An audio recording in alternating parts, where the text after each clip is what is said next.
Welcome in, everybody, to Fantasy Pros. It's me, Joey P, Joe Pizzapia, and of course, it's Week 15, and that means it's the playoffs, and that's when the Fantasy Football Podcast really starts to take off, everybody. That's when we are getting close now to championships, and this is what you play for.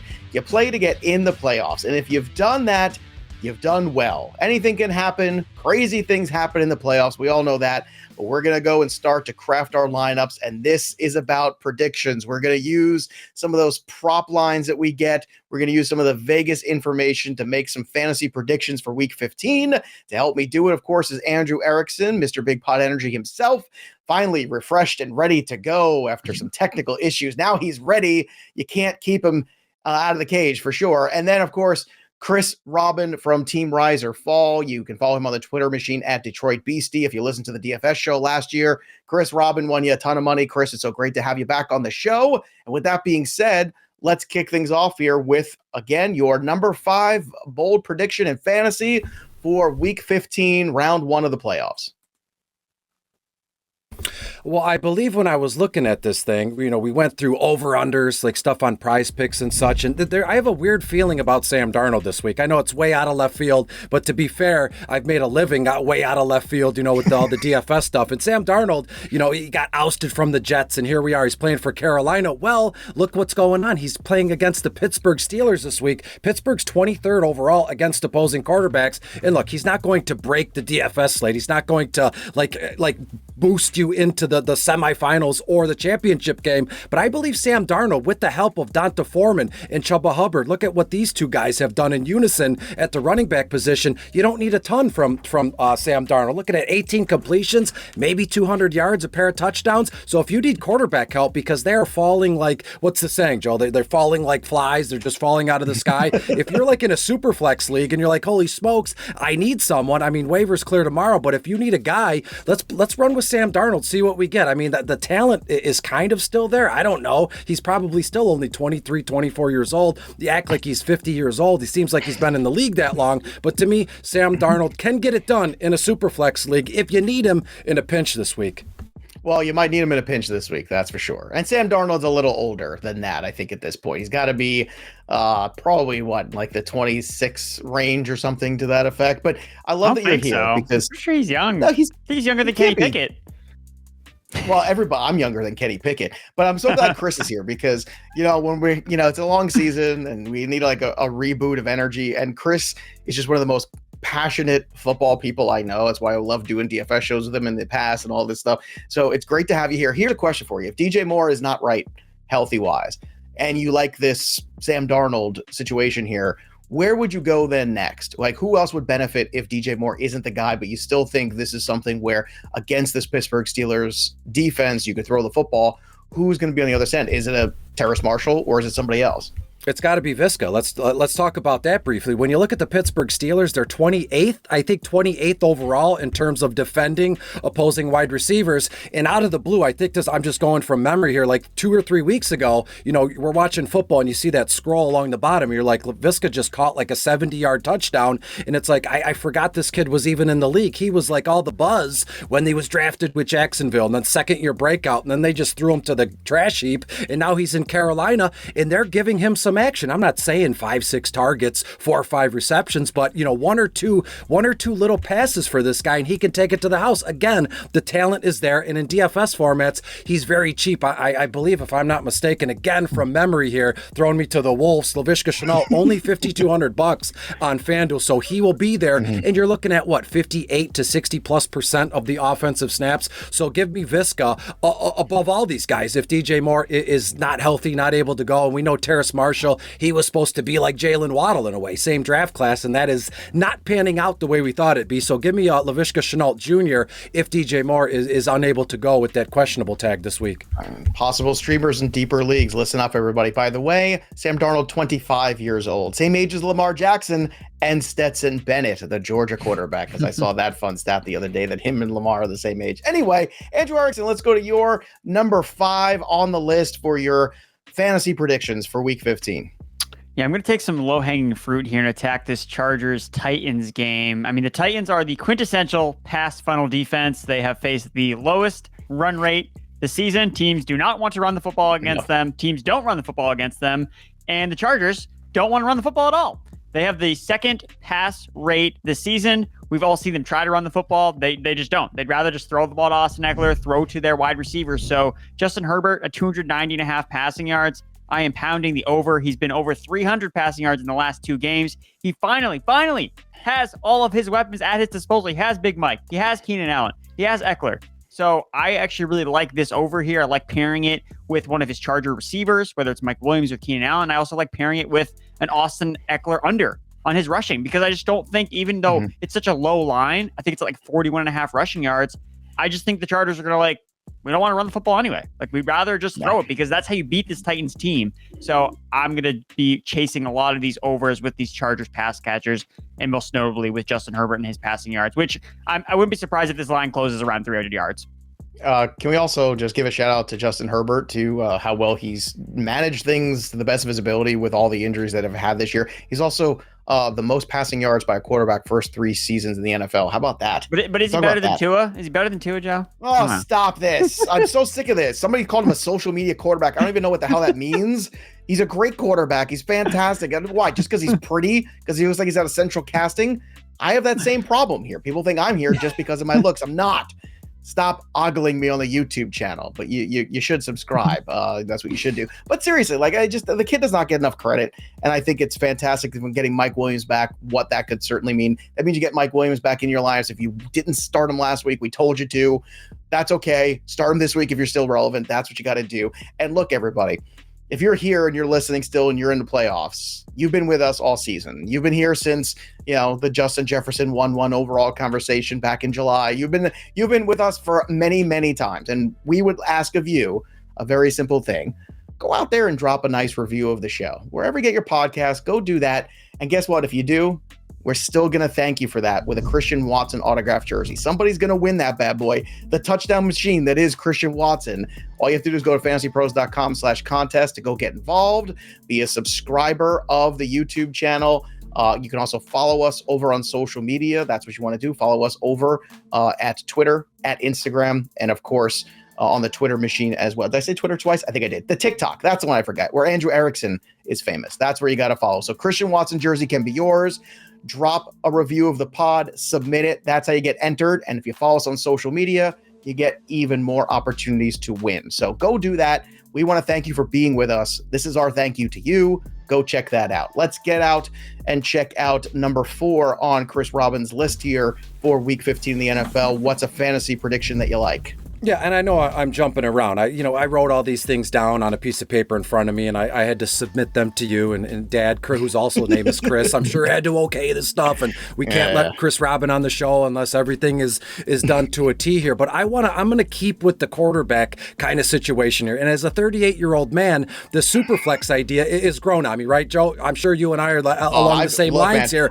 I've been Mr. Pro Superflex for 10 years. So I'm in the minority in that for years, because I don't understand why we're letting quarterbacks just float on the waiver wire with 200 something points and fighting over 98-point running backs. It makes no sense to me. Let's make the game harder. So I'm like where the kids are. That's why I'm special, and I do mean special. Chris. Well, I'm completely. I thought you were going to agree with me, but we're completely different. I'm like Mr. Old School. Let's do standard scoring where running backs, the first 20 running backs are drafted and quarterbacks are whatever. But hey, again, Joe, I'm here to tell you, I'm jumping on with the times. And when you talk about Superflex leagues, it is super important to keep a stash of quarterbacks on your bench if you drafted them or on the waiver wire, and guys will present themselves like PJ Walker in Carolina. But what about Desmond Ridder? This kid was a kind of a darling in preseason for the Atlanta Falcons. He looked good. He played well, but we signed Marcus Mariota to a contract. We kind of have to play him, but now Mariota's on the IR, and it's Desmond Ridder's kind of show here for the rest of the season. But before we say that, the Atlanta Falcons are still in the running to win the NFC South in real life football. So Desmond Ridder not being just like expendable, like here you are, you got to play and whatever will be, will be.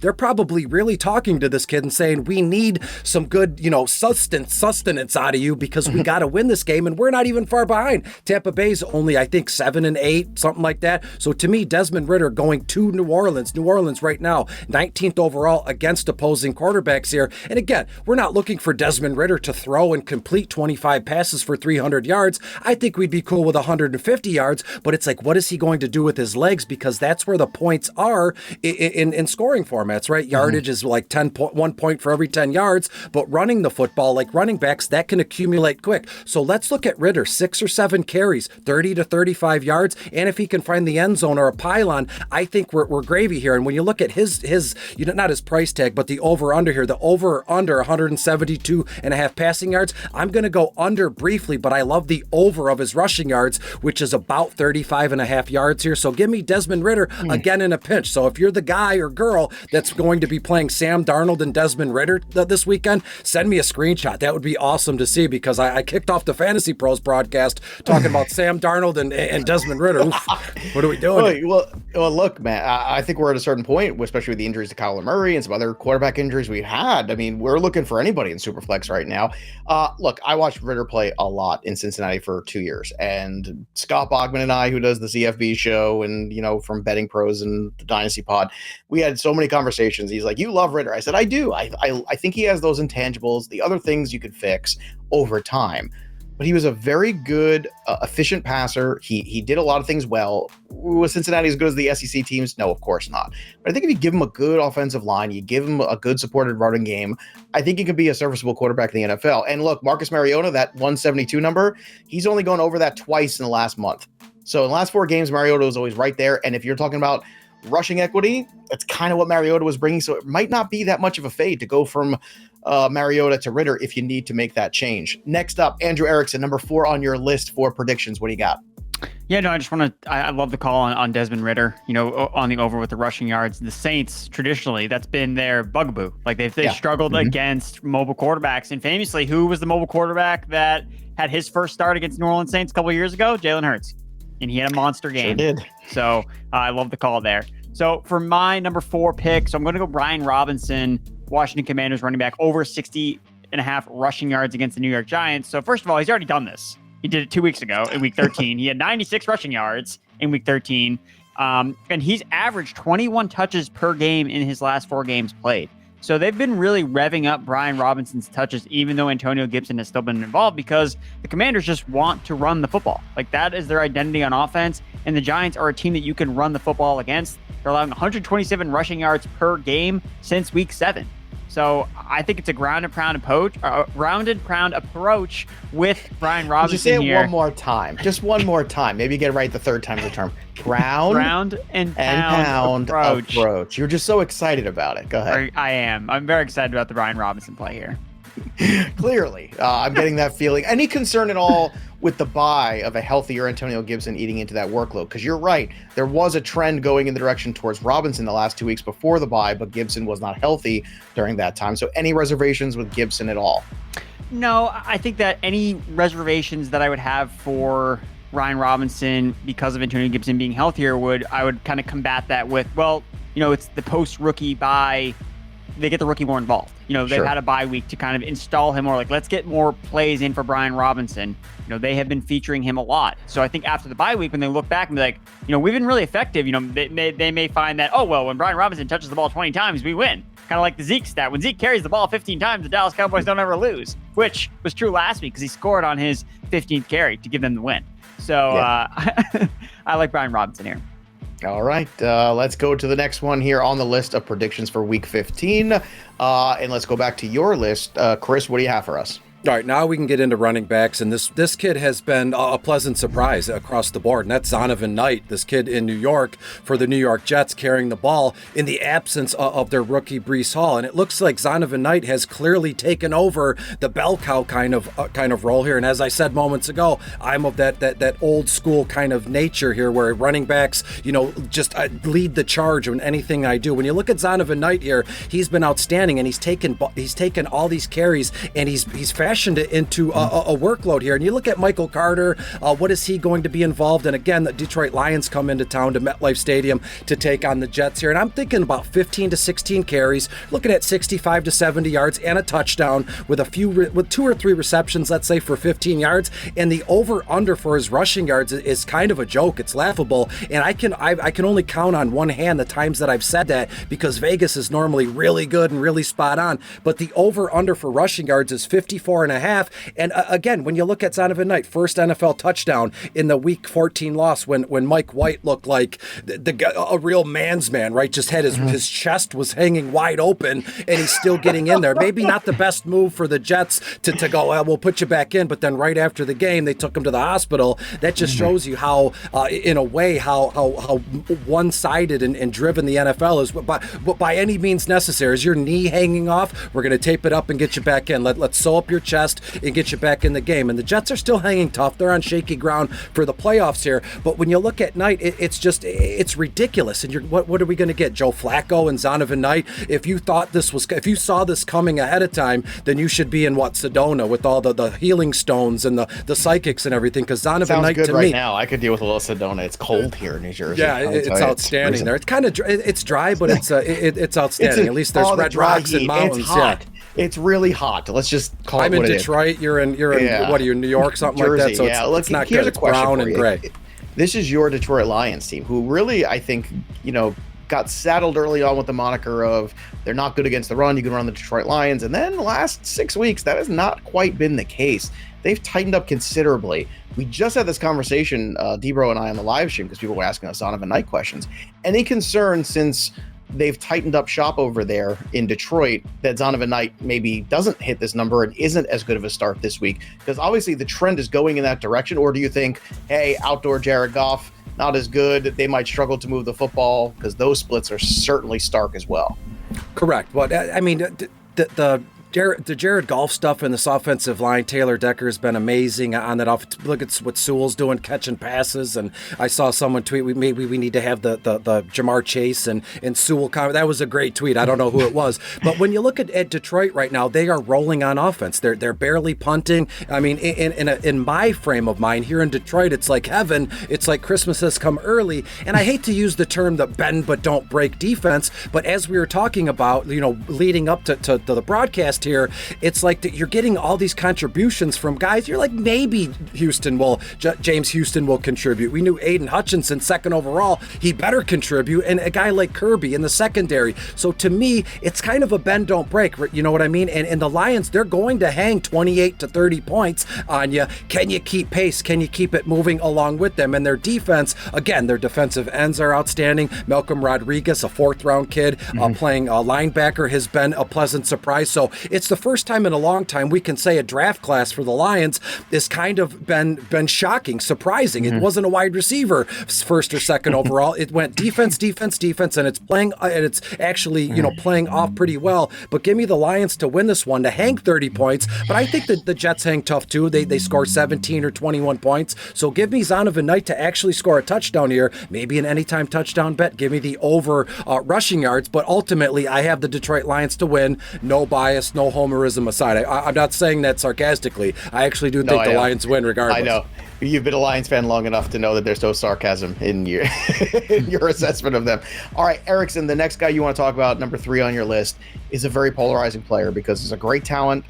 The health might be in question, but certainly the performance last few weeks has not been great. And a lot of questions we got on the live stream already. It was only the waiver wire live stream about starting Travis Etienne. So let's talk about him for week 15.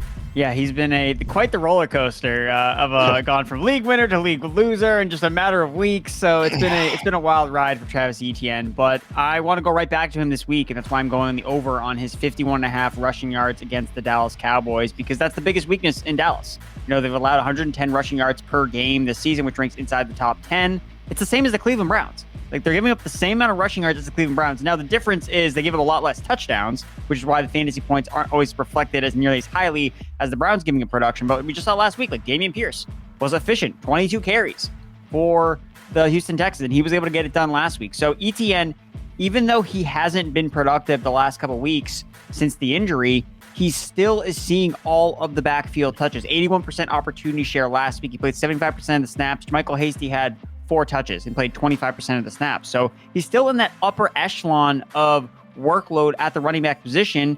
And because he's playing all these snaps, like, the team thinks that he's healthy. Like, clearly he's still out there and he's healthy. They're not holding him back. So he just needs to get back to ripping off some of these bigger runs here. I do think that he's going to be able to do so against the Dallas Cowboys. I think the number is just honestly just too low. Like 51.5 rushing yards for a guy that's going to see 20 touches. I think it's too low of a number, so that's why I got to take the over. I think it's a weird confluence too, because they're playing the Titans last week, and you just, running against the Titans, can't run them. Yeah, can't run the Titans. You can't. So I know a lot of people are going to sit him, and I think that might be the wrong call this week. I think you got to go down with the guys that got you there. The players that got you to the playoffs, those are the players you need to put in your lineup, unless you really have an abundance of talent and so many fantastic options, or it's a very shallow league. Don't overthink, don't overmanage this time of year. That is a huge issue people do time and time again. Number 2 on your list for week 15, fantasy predictions. What do you have for us, Chris? Well, Andrew said he started with low-hanging fruit, and I don't know if this is right or wrong, but I put myself in a tough spot to start most broadcasts, and then halfway through, that's when I can put my low-hanging fruit in there, and then we just coast to the end, baby, and it's gotten me this far. So let's talk about Derrick Henry, shall we? The Tennessee Titans go to L.A. to take on the Chargers at SoFi Stadium. Right now, the Chargers are just absolutely decimated with injuries on both sides of the ball. You mentioned it briefly at the start of the show, Joe, and when Joey Bosa's on IR, maybe they're going to test him out. Maybe Bosa's activated ahead of week 15. Derwin James was inactive last week. Yeah. We know this guy's a bullet. He reminds me of that Super Mario Brothers bullet with the fangs, or he just flies, and he's like a rocket here. He didn't play last week. What is his status going into this game? And regardless, Derrick Henry, you're going to get 20 plus carries out of him. Personally, I have him around 23 carries, 110 plus yards, a touchdown, and yes, 2 or 3 receptions for about 30 yards. And so the over-under 92.5 rush yards, most guys you'd go, you're going to sweat. You're like, what are we doing here with Derrick Henry? That's a smash over most times. And when you look at, he's only played the Chargers, I believe, twice in his career. Last time in 2019, but he averages 17 carries, around 61.5 yards, which isn't great here, but he averages around a touchdown a game too. He's only played the Chargers twice in his career. And when you look at the opposing defense here with the Chargers, I think Derrick Henry is absolutely hammers this team. And I'm not going to predict one of his patented 200 plus yard rushing games, but 92.5 is just too easy. It's too smooth for me to go, you know what? I'm going to go somewhere else. I'm going to gamble on Michael Carter or Samaje Perine. Why would I want to? That's like kind of throwing money away unless you're doing the homework. When you have Derrick Henry, he's right there in front of you. It's like a Christmas ham. Here you go. Take the over 92.5 yards for Derrick Henry. Chris, to be honest with you, I mean, the last couple of weeks leading up to week 14, 38 yards rushing, 30 yards rushing, people were really in panic mode. So him dropping his first 100-yard rushing game since week 9 was imperative for Derrick Henry and the manager of Derrick Henry, because I think everybody was starting to panic a little bit of saying, what's wrong? Now, look, it's some of those games they got down early, especially you're playing Jalen Hurts, you're playing Joe Burrow. Now, this week they are playing Justin Herbert, who we talked about before. This could be a tenuous situation, but again, don't overthink it. You can't make any moves with Henry. He has to be playing. Build some extra boom into the flex spot if you need to. That's a smart thing to do, but I'm looking like you for Derrick Henry to go over 100 yards rushing in this game as well. All right, let's get to your number 2 prediction. Andrew Erickson, what do you have for us? Going right back to Garrett Wilson. I think we actually had the same exact prop on the show last week. And yeah, Garrett Wilson hit the over. So we're going right back to it because there's not adjusting the lines. Like, I don't get it. Like, until they change it, we're just going to keep betting the overs. So Garrett Wilson over 64.5 receiving yards. He's done this in 5 of his last 6 games played. He's playing the Lions, as we've kind of talked about already. The Lions have allowed 200 receiving yards per game to wide receivers, which ranks 2nd in the NFL. Chris, can you back me up on this? That Garrett Wilson's going to get over this number here, watching your Lions defense? Without a doubt, people can't see this, but you sent out a show doc, and I wrote the same on YouTube channel. I wrote the same line in, and I had to, if you can see it here, I had to cross him out because I wrote Garrett Wilson in, and I go, Andrew already wrote it in. That's a slam dunk to me. I love it. No tablets. That's my boy Chris Robin with the pen and the paper, old school. Look, so many show notes. This is preparation, folks. This is a professional. That's what we do here. God, can't get enough. But look, Erickson, we talked about it last week, because over the last 2 weeks, Garrett Wilson was wide receiver 3 overall in fantasy. There's no question about starting him. The only question now is it Mike White or Joe Flacco? But either way, it's not like we haven't seen that. Joe Flacco threw the ball to him 25 times over 2 weeks. Yeah, and if anything, whatever problems, question marks you have at quarterback, not every matchup Garrett Wilson has had has been as good as this one that's coming this week. Like, this is arguably the best matchup. We talked about how the lines have been better against the run. Still awful against the pass. Like, that's still something they still have to work on, even though Jeff Okudah's had his moments here and there. He can't stop everybody. So, and no one's stopping Garrett Wilson. No, that's why we like Elijah Moore this week, too. He was our number 1 waiver wire pickup, especially if Corey Davis can't play. You got to get this guy in the lineup, getting a lot of time on the field, especially if Corey Davis isn't on it. All right, it's that time. It's time for the number 1 prediction for fantasy here. Again, we're using these props. We're using the Vegas information to inform some of our decision-making process in Week 15 in the playoffs. I love doing this stuff. To me, Vegas sets these lines for a reason. They know what they're talking about. That's why they build hotels. Okay, so these numbers are very important. If you see these numbers, this is what you're going to look at and say, okay, this is my expectation for these players on my roster. So that being said, Chris Robin, take us through your number 1 prediction for Week 15. Yes, when we look at this game, Sunday at 1 p.m., we know we get, a triple header on Saturday on NFL. I don't work for the NFL Network, just FantasyPros, glad to be here, but we get back-to-back games on Saturday. But Sunday at 1 o'clock, the Atlanta Falcons go to the, is it the Superdome, the New Orleans Saints here, and this is an NFC South matchup, and both teams are kind of scratching and clawing. As I said earlier, the Atlanta Falcons are like a half a game or a game behind Tampa Bay for the NFC South here. So Atlanta goes to New Orleans at 1 p.m. The over-under, it's not all that shady, right? When you over-under's at like 43 total points, that seems low to me based on what I have here. But I love the idea of the rookie, Chris Olave from Ohio State. First time I've ever said Ohio State. I just call it the team from Ohio, being a Michigan guy. But when you look at Chris Olave, this kid's been a target monster, and he was an easy pivot for me after I noticed, well, Andrew already took Garrett Wilson, so what can I do on the fly here? And Chris Olave's been a target monster. He's been an outstanding wide receiver as a rookie for the New Orleans Saints. And right now, the Atlanta Falcons suspect. If you go across the board and look at, the way people write about the Atlanta, they'll say the suspect defense secondary of the Atlanta Falcons. I'm thinking 8 to 9 targets, 5-6 receptions, 70 plus yards. So that over under 61.5 receiving yards, it's kind of laughable. I'm looking at that over under receiving yards for Olave in the same vein as the over under rushing yards for Derrick Henry. It's not set in stone, but it's close. We know in DFS and sports betting, nothing is a sure thing, but Chris Olave getting a ton of targets, Chris Olave putting up yardage is as close to a sure thing as we can get. Atlanta will win. I'm going to take Atlanta Falcons plus the 4 points, but I think the New Orleans Saints make a game of it. And to be honest, of all the games this week, my number 1 fantasy prediction, the New Orleans Saints Atlanta Falcons game is going to be the most exciting, down and dirty game of the week.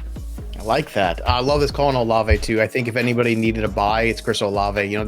These rookies, they're used to playing the 12-game schedule. We start pushing them in the NFL, they get tired. And I feel like this is a perfect time for him to have a buy, come back against the Atlanta Falcons. A little bit of refresh for Chris Olave. I know he's only got 3 touchdowns. I know the last couple games, only 9 catches on the 15, but still, I think Chris Olave is a guy you just throw right back into your lineup. I could not agree more. Next one here, and our final prediction. Andrew Erickson, take us home with your number 1 prediction for Week 15. I don't know. Are people going to like this one or not? If they're still alive with Saquon Barkley.